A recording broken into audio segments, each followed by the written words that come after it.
Hello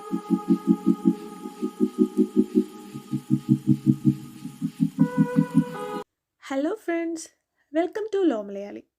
ഇന്ന് നമ്മൾ discuss ചെയ്യാനായിട്ട് പോകുന്നത് ഓൾട്ടർനേറ്റീവ് ഡിസ്പ്യൂട്ട് റെസൊല്യൂഷനെ കുറിച്ചാണ്. ഈ വീഡിയോയിൽ introduction, meaning, methods of dispute resolution and also advantages and ഡിസഡ്വാൻറ്റേജസുമാണ് ഡീൽ ചെയ്യുന്നത്. Section 89 of code of civil procedure note 8 ആണ് ADR മെക്കാനിസത്തെക്കുറിച്ച് പറയുന്നത്. ADR യൂസ് ചെയ്തുകൊണ്ട് കോർട്ടിന് വെളിയിൽ വെച്ച് തന്നെ ഡിസ്പ്യൂട്ട് സെറ്റിൽ ചെയ്യുന്ന രീതിയാണിത്. സെക്ഷൻ 89 ആണ് കോടതികൾക്ക് ADR മെക്കാനിസത്തിലേക്ക് ഡിസ്പ്യൂട്ട് റെഫർ ചെയ്യാനുള്ള പവറിനെ കുറിച്ച് പറയുന്നത്. Introduction to alternative dispute resolution or what is alternative dispute resolution എന്ന് ചോദിച്ചാൽ, ഓൾട്ടർനേറ്റീവ് ഡിസ്പ്യൂട്ട് റെസൊല്യൂഷൻ അല്ലെങ്കിൽ ADR മെക്കാനിസം ലിറ്റിഗേഷൻ്റെ ഒരു സബ്സ്റ്റിറ്റ്യൂട്ട്, ഒരു പകരക്കാരനായിട്ടാണ് ആക്ട് ചെയ്യുന്നത്. അതായത് ട്രഡീഷണൽ വേ ഓഫ് കോർട്ടിന് പകരമായിട്ട് ADR മെക്കാനിസം വഴി എളുപ്പത്തിൽ ഡിസ്പ്യൂട്ടുകൾ നമുക്ക് സെറ്റിൽ ചെയ്യാൻ പറ്റുന്നു. ADR മെക്കാനിസം എന്ന് പറയുന്ന ഒരു ഐഡിയ വന്നത് എങ്ങനെയാണെന്ന് വെച്ചാൽ, overfull hands of the court to deliver justice to all, അതായത് എല്ലാവർക്കും നീതി ലഭ്യമാക്കാൻ വേണ്ടി കോടതിയുടെ അതിര് കടന്ന കൈകൾ. നമുക്കറിയാം, ദിനം പ്രതി കോടതികളിൽ കേസുകൾ കുന്നുകൂടുന്ന സാഹചര്യമാണ്. അപ്പോൾ എല്ലാ കേസുകളും പെട്ടെന്ന് തന്നെ സെറ്റിൽ ചെയ്യാൻ, അല്ലെങ്കിൽ ഡയറക്റ്റായിട്ട് സെറ്റിൽ ചെയ്യാൻ കോർട്ടിന് സാധിച്ചെന്ന് വരില്ല. എന്നാൽ ADR മെക്കാനിസം വഴി കോർട്ടിൻ്റെ അതേ പവറോടുകൂടി തന്നെ ഡിസ്പ്യൂട്ടുകൾ സെറ്റിൽ ചെയ്യാൻ വേണ്ടി നമുക്ക് പറ്റുന്നു.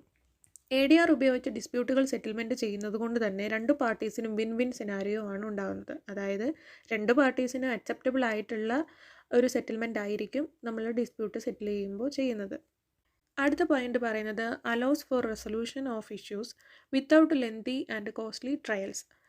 ഈ പോയിന്റിൽ എന്താ പറയുന്നതെന്ന് വെച്ചാൽ, സാധാരണഗതിയിൽ ഒരു കേസ് ഒരു കോടതിയിൽ നടക്കുമ്പോൾ അത് ടൈം കൺസ്യൂമിങ്ങും ആയിരിക്കും, അതുപോലെ കോസ്റ്റ്ലിയും ആയിരിക്കും. പക്ഷേ ADR മെക്കാനിസം യൂസ് ചെയ്തുകൊണ്ട് നമ്മൾ ഒരു കേസ് സെറ്റിൽ ചെയ്യുകയാണെങ്കിൽ without lengthy and costly trials, lengthy ട്രയൽസും അതുപോലെ തന്നെ കോസ്റ്റ്ലി ട്രയൽസിനും വേണ്ടി നമ്മൾ വെയിറ്റ് ചെയ്യേണ്ട ആവശ്യമില്ല. അതിനിപ്പുറം തന്നെ നമുക്ക് കേസ് സെറ്റിൽ ചെയ്യാൻ വേണ്ടി പറ്റും. നെക്സ്റ്റ് പോയിന്റ് പറയുന്നത് focus on resolving dispute through means other than court battles. അതായത് മെയിനായിട്ട് ഫോക്കസ് ചെയ്യുന്നത് എങ്ങനെയാണ് ഡിസ്പ്യൂട്ട് സെറ്റിൽ ചെയ്യാം എന്നുള്ളതാണ്. നെക്സ്റ്റ് പോയിന്റ് പറയുന്നത് aim to minimise cost and reduce the burden on the court system. Cost കുറയ്ക്കുക, അതുപോലെ തന്നെ കോർട്ടിൻ്റെ ബേർഡൻ കുറയ്ക്കുക. ദിനംപ്രതി ഒരുപാട് കേസുകൾ കോർട്ടിലേക്ക് ഡയറക്റ്റായിട്ട് ചെല്ലുമ്പോൾ ആ കേസുകളെല്ലാം ഒരുമിച്ച് ഹാൻഡിൽ ചെയ്യാൻ കോർട്ടിന് ടൈം കൺസ്യൂമിംഗ് ആണ്.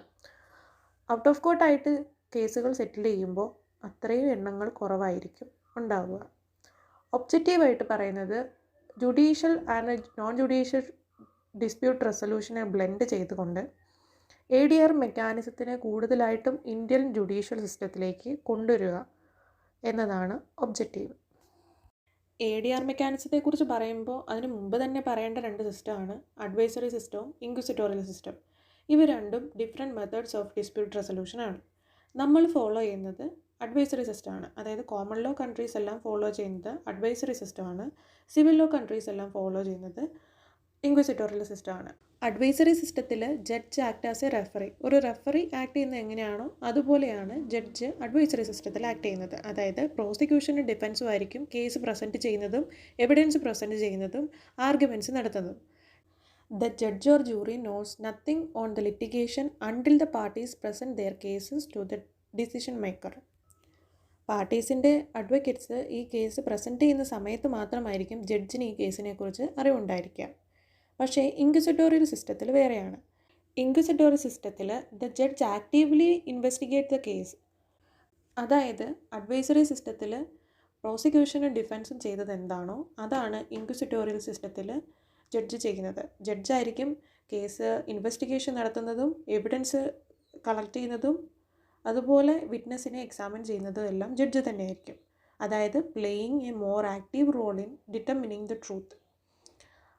സിവിൽ ലോ കൺട്രീസ്, അതായത് ഫ്രാൻസ്, ജർമ്മനി, ഇറ്റലി ഇത്തരത്തിലുള്ള കൺട്രീസിലെല്ലാം ഫോളോ ചെയ്യുന്നത് ഇൻക്വിസിറ്റോറിയൽ സിസ്റ്റം ആയിരിക്കും.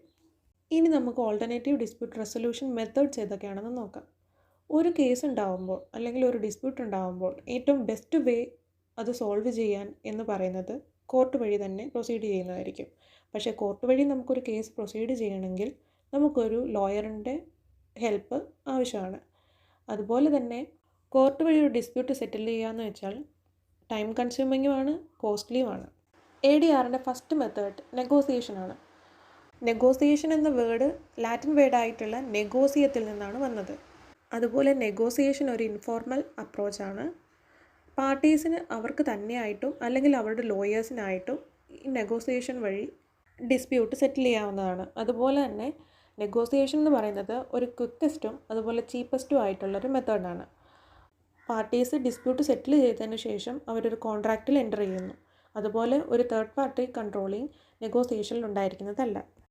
അടുത്തതായി ഡിസ്കസ് ചെയ്യാൻ പോകുന്നത് മീഡിയേഷനെ കുറിച്ചാണ്. മീഡിയേഷൻ നെഗോസിയേഷനേക്കാളും കുറച്ചുകൂടി കോൺഫിഡൻഷ്യലാണ്. മീഡിയേഷനിൽ ഒരു ന്യൂട്രൽ മീഡിയേറ്റർ ഉണ്ടായിരിക്കും. പാർട്ടീസുമായോ ഡിസ്പ്യൂട്ടുമായോ കണക്ഷനുള്ള ഒരാളായിരിക്കില്ല ഈ മീഡിയേറ്റർ.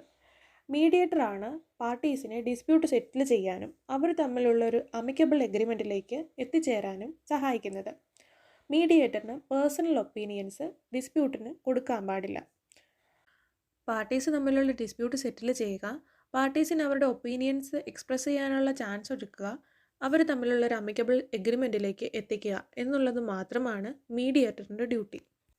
നെഗോസിയേഷൻ, മീഡിയേഷൻ എന്നിവയെക്കാളും ഒരു സ്റ്റെപ്പ് ഹയറാണ് കൺസീലിയേഷൻ. കൺസീലിയേഷൻ എന്ന് പറയുന്നത് ഒരു ലാറ്റിൻ വേർഡാണ്, which means assemble, unite or win over. Conciliation process manage ചെയ്യുന്നത് കൺസീലിയേറ്ററാണ്.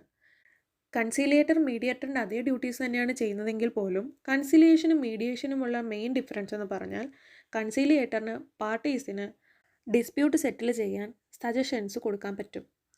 The principle of conciliation process are voluntariness, impartiality, confidentiality and good faith. Alternative dispute resolution methodsൽ അടുത്ത മെത്തേഡാണ് arbitration.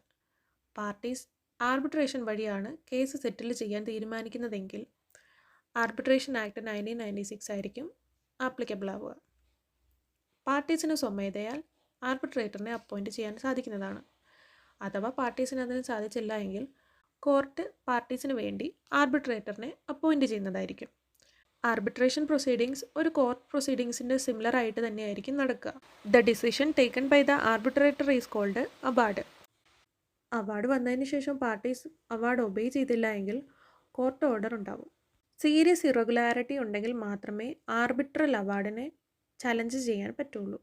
ആർബിട്രേഷൻ്റെ main advantage എന്ന് പറഞ്ഞാൽ flexibility തന്നെയാണ്. പാർട്ടീസിന് തന്നെ ആർബിട്രേറ്ററിനെ ചൂസ് ചെയ്യാനും ടൈമും പ്ലേസും പ്രൊസീജിയറിൻ്റെ സ്പീഡും എല്ലാം ചൂസ് ചെയ്യാൻ പറ്റും.